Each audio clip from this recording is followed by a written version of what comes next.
வணக்கம். இன்னைக்கு நாம வெரிகோஸ் செல் பத்தி பார்க்க போறோம். இது ஆண்களோட கருவுறுதல பாதிக்கக்கூடிய ஒரு பொதுவான பிரச்சனை. ஆனா நல்ல விஷயம் என்னன்னா இது சரி செய்யக்கூடிய ஒண்ணு. வாங்க இத பத்தி நம்ம முழுசா தெரிஞ்சுக்கலாம்.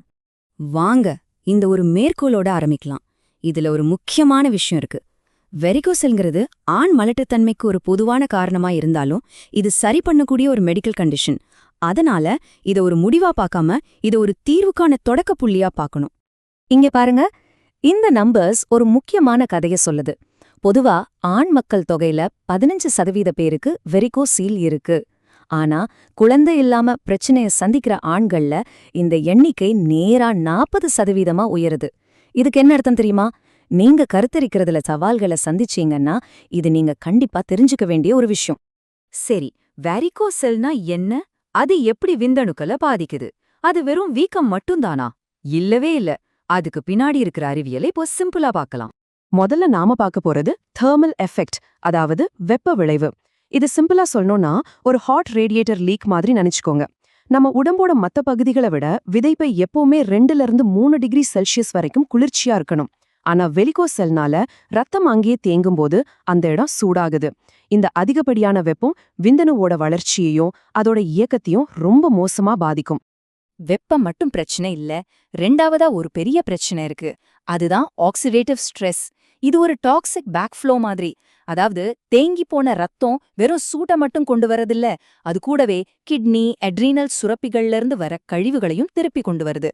இந்த நச்சு கழிவுகள் விந்தணுவோட வெளிப்பகுதியையும் ரொம்ப முக்கியமா அதுக்குள்ள இருக்கிற டிஎன்ஏவையும் நேரடியா தாக்குது. சரி, இப்போ உங்க மனசுல ஒரு கேள்வி வரலாம். என் செமென் அனாலிசிஸ் ரிப்போர்ட்ல எல்லா நம்பரும் நார்மலா இருக்கே, அப்போ எனக்கு பிரச்சனையே இல்லையா அப்படின்னு. ஆனா அங்கதான் ஒரு முக்கியமான விஷயம் ஒளிஞ்சிருக்கு. அது என்னன்னு பார்க்கலாமா? அந்த ஒளிஞ்சிருக்கிற பிரச்சனை தான் ஸ்பெர்ம் டிஎன்ஏ ஃப்ராக்மெண்டேஷன். அதாவது விந்தணுவோட எண்ணிக்கை, நீண்ட வேகம் எல்லாம் சரியா இருக்கலாம், ஆனா அதுக்கு உள்ள இருக்கிற முக்கியமான ஜெனட்டிக் கோட், அதாவது டிஎன்ஏ உடைஞ்சு போயிருக்கலாம். இதனாலதான் பல நேரங்கள்ல என்ன தெரியலன்னு சொல்ற மாதிரி கருத்தரிக்காம போறதுக்கோ இல்ல மிஸ்கேரேஜ் ஆகிறதுக்கோ காரணமா அமையுது. ஓகே, பிரச்சனைகளை பத்தி பேசிட்டோம். இப்போ முக்கியமான பகுதிக்கு வரோம். எப்படி இதிலிருந்து மீண்டு வர்றது? எப்படி கண்ட்ரோலை நம்ம கைக்குள்ள கொண்டு வர்றது? அதுக்கு ஒரு 5 ஸ்டெப் ஆக்ஷன் பிளான் இருக்கு. இந்த 5 விஷயங்கள் தான் நம்மளோட முக்கியமான தூண்கள். முதல்ல சரியா டெஸ்ட் பண்றது, 2வது நம்ம வாழ்க்கை முறை, 3வது சாப்பாடு, 4வது எக்ஸசைஸ், கடைசியா தேவைப்பட்டா சர்ஜரி. வாங்க ஒன்னொன்னு டீட்டெயிலா பார்க்கலாம். முதல் தூண் கரெக்டான டெஸ்டிங். இது ரொம்ப ரொம்ப முக்கியம்.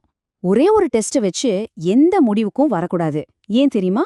ஏன்னா நம்ம உடம்புல விந்தணு உருவாகிற சைக்கிள் முடியவே 72 to 90 நாள் ஆகும். அதனால ஒரு 3 வார கேப்ல 2 தடவை செமென் அனாலிசிஸ் பண்றது தான் கரெக்ட். அதுலயே நாம முக்கியமா பார்க்க வேண்டியது டோட்டல் மொட்டைல் ஸ்பெர்ம் கவுண்ட் தான். 2வது தூண் கூலிங் அண்ட் லைஃப் ஸ்டைல். நாம முதல்லயே பார்த்த அந்த வெப்ப விளைவை கண்ட்ரோல் பண்றதுக்கு இது ரொம்ப உதவும். ரொம்ப சிம்பிளான விஷயங்கள் தான். டைட்டான பாலியஸ்டர் உள்ளாடைகளை தூக்கி போட்டுட்டு 100% காட்டன்ல செஞ்ச லூஸான பாக்ஸஸ்க்கு மாறுங்க. லேப்டாப்பை மடியில வச்சு யூஸ் பண்ற பழக்கத்தை உடனே நிறுத்துங்க. ஒரே இடத்துல ரொம்ப நேரம் உட்காந்து வேலை பார்க்கறீங்களா? ஒவ்வொரு மணி நேரத்துக்கும் ஒரு 5 நிமிஷம் எழுந்து நடங்க.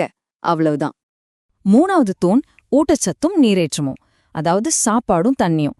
டெய்லி உங்க சாப்பாட்டுல 30 கிராம் ஃபைபரும் 1000 மில்லிகிராம் வைட்டமின் சியும் இருக்கிற மாதிரி பாத்துக்கோங்க.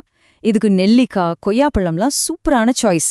வெள்ளை அரிசிக்கு பதிலா ராகி, சோளம் மாதிரியான சிறுதானியங்களுக்கு மாறுங்க. இது உடம்புல இருக்கிற இன்ஃப்ளமேஷனும் குறைக்கும். கூடவே டெய்லி 3 லிட்டர் தண்ணி குடிங்க. இது ரத்தத்தை கொஞ்சம் நீர்த்து போக வச்சு ஓட்டத்தை சுலபமாக்கும். 4வது தூண் ஸ்மார்ட்டான ஆக்டிவிட்டி. எக்ஸசைஸ் பண்றது நல்லதுதான், ஆனா என்ன எக்ஸசைஸ் பண்றோங்கிறது ரொம்ப முக்கியம். வாரத்துக்கு ஒரு 150 நிமிஷம் வேகமான நட, நீச்சல், இந்த மாதிரி மிதமான ஏரோபிக் பயிற்சிகள் பண்ணுங்க. ரொம்ப முக்கியமா அதிக வெயிட் தூக்கி ஸ்குவாட்ஸ் பண்றது மாதிரியான பயிற்சிகளை தவிர்த்துடுங்க. ஏன்னா அது நரம்புகள்ல அழுத்தத்தை அதிகமாக்கும். 5வது தூண் சர்ஜரி. எல்லாருக்கும் இது தேவைப்படாது, ஆனா தேவைப்படுறவங்களுக்கு இது ஒரு கோல்டு ஸ்டாண்டர்ட் தீர்வு. இன்னைக்கு இருக்கிற best technique microscopic sub inguinal வெரிகோசெலக்டோமி. இதுல 20 மடங்கு பெரிதாக்கி காட்டக்கூடிய மைக்ரோஸ்கோப் யூஸ் பண்ணுவாங்க. அதனால நல்ல இரத்த குழாய்களுக்கோ இல்ல நிணநீர் நாளங்களுக்கோ எந்த பாதிப்பும் வராம பிரச்சனைக்குரிய நரம்ப மட்டும் ரொம்ப துல்லியமா சரி பண்ண முடியும். இதுல சக்சஸ் ரேட் பாத்தீங்கன்னா 60 to 80% வரைக்கும் இருக்கு. இப்போ பழைய மெத்தடுக்கும் இந்த புது மைக்ரோ சர்ஜரிக்கும் உள்ள வித்தியாசத்தை பாருங்க. மைக்ரோ சர்ஜரியில பிரச்சனை திரும்ப வரதுக்கான வாய்ப்பு 1%க்கும் கம்மி. ஆனா பழைய முறைகள்ல அந்த ரிஸ்க் அதிகம். அதே மாதிரி முக்கியமான இரத்த குழாய்களுக்கு டேமேஜ் ஆகுற ரிஸ்க்கும் மைக்ரோ சர்ஜரியில ரொம்பவே கம்மி. அதனால தான் இத கோல்ட் ஸ்டாண்டர்ட்னு சொல்றோம். சரி, இப்போ நம்ம எல்லார்கிட்டயும் இருக்கிற சில தப்பான நம்பிக்கைகளையும் அதுக்கான உண்மைகளையும் ஒன்னொன்னா பார்த்து தெளிவுபடுத்திக்கலாம். கட்டுக்கதை, வலி இல்லைனா பிரச்சனையும் இல்ல. இது சுத்தமா தப்பு. முக்காவாசி வெரைக்கோசல்ல வலி இருக்காது. ஆனா உள்ளுக்குள்ள அந்த அமைதியான வெப்பம் டேமேஜ உண்டாக்கிக்கிட்டே இருக்கும். 2வது கட்டுக்கதை, குழந்தை இல்லைன்னா அது பொண்ணோட பிரச்சனை. இதுவும் தப்பு. 50% கேஸ்கள்ல ஆண் காரணியம் சம்பந்தப்பட்டிருக்கு. ஒரு சிம்பிள் செக்கப் பல வருஷம் மன உளைச்சல தவிர்க்கும். அடுத்தது, ஆயுர்வேத எண்ணெய் போட்டா நரம்பு கரைஞ்சிரும். இது ஒரு மெக்கானிக்கல் வால்வு பிரச்சனை. மெடிக்கல் ட்ரீட்மெண்ட்டை தள்ளி போட்டா விதைப்பை சுருங்கி போறதுக்கு கூட வாய்ப்பு இருக்கு. இன்னொரு முக்கியமான விஷயம், ஜிம் சப்ளிமெண்ட்ஸ். நிறைய பேர் இது விந்தணு ஆரோக்கியத்துக்கு நல்லதுன்னு நினைச்சுக்கிறாங்க. ஆனா பல சப்ளிமெண்ட்ஸ்ல லேபிள்ல சொல்லப்படாத ஸ்டீராய்டுகள் இருக்கு. இது விந்தணு உற்பத்தியை சுத்தமா நிறுத்திடக்கூடிய அபாயம் இருக்கு. சோ ரொம்ப கவனமா இருங்க. அடுத்தது, ரொம்ப பர்சனலான சில பயங்கள். அடிக்கடி செக்ஸ் வச்சுக்கிறதுனால தான் இது வருதுன்னு ஒரு தப்பான எண்ணம் இருக்கு. அதுக்கும் இதுக்கும் துளி கூட சம்பந்தம் இல்ல. இது ஒரு இரத்த குழாய் பிரச்சனை, அவ்வளோதான். ரொம்ப முக்கியமான இன்னொரு பயம், ஆபரேஷன் பண்ண ஆன்மை போயிடும் அப்படிங்கிறது. உண்மையை சொல்லணும்னா அதுக்கு நேர்மாறா நடக்கும். வெரிகோசெல்லை சரி பண்றப்போ டெஸ்டோஸ்டிரோன் அளவு அதிகமாகி உங்க பாலியல் ஆரோக்கியம் இன்னும் மேம்படும். சரி, எல்லாத்தையும் பார்த்துட்டோம். இப்போ முக்கியமான கேள்வி, எப்போ டாக்டர் கிட்ட போகணும்? உங்க முதல் ஸ்டெப்பை எடுக்க ஹெல்ப் பண்ற சில வார்னிங் சைன்ஸ் இதோ. உங்க இடது பக்கத்துல ஒரு புழுக்கள் நிறைஞ்ச பை மாதிரி தொட்டா ஃபீல் ஆகுதா? இல்ல இடது விதைப்பை வலது விதைப்பையை விட சின்னதாகவோ இல்ல மென்மையாகவும் இருக்கா? ரொம்ப நேரம் நின்னா ஒரு மாதிரி மந்தமான வலி வருதா? இல்ல 1 வருஷத்துக்கு மேல நீங்க குழந்தைக்காக ட்ரை பண்ணியும் நடக்கலையா? இதுல எது இருந்தாலும் தயவு செஞ்சு உடனே ஒரு டாக்டர் போய் பாருங்க. இந்த விஷயத்த நீங்க மனசுல வச்சுக்கணும். ஒருத்தருக்கு வெரிகோசெல் இருக்குங்கிறது அவரோட ஆண்மைக்கு ஒரு குறைபாடு கிடையாது. இது ஒரு மெடிக்கல் கண்டிஷன், அவ்வளோதான். முக்கியமா இது சரி செய்யக்கூடிய ஒரு பிரச்சனை. சோ 3 விஷயம்தான். தகவல் அறிந்திருங்க, அதாவது விஷயத்த தெரிஞ்சுக்கோங்க. யதார்த்தமா இருங்க, அதாவது ரியாலிட்டியை புரிஞ்சுக்கோங்க. எல்லாத்துக்கும் மேல நம்பிக்கையோடு இருங்க. சரியான நாலேஜும் சரியான மெடிக்கல் சப்போர்ட்டும் இருந்தா இந்த பிரச்சனையை நிச்சயமா ஜெயிக்க முடியும்.